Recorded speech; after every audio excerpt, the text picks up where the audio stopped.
A jo lidi, dneska jdeme hodnotit teda youtubery. Začneme dojdem třeba. Už nekřičí tak moc, do prkna, to je jedno. Teď je ale dřív křičel jako hodně, si myslím.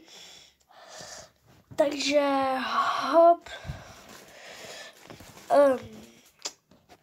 Počkejte, jenom napíšu. Třeba do Roblox si tam dáme. Hele, tak se podíváme na mě. Tak to je dobrý, tak to schválně jak vysoko nás to vystřelí. Podle mě nás to vystřelí do výšky 563, tak uvidíme a už je sleduju, tak už jsme vysoko docela a vystřelí nás to do výšky 563, ok, takže podle toho, jaký mám boost, tak vysoko nás to vystřelí. Dostal jsem teď za toho hromadu prachu, máme 62 prachů, je to nový můj rekord, no a to není všechno v téhle miniře, vy tady dokonce můžete sbírat hvězdičky a pokaždé, když seberete hvězdičku, tak vám to přidá právě ten boost, no a já tady vidím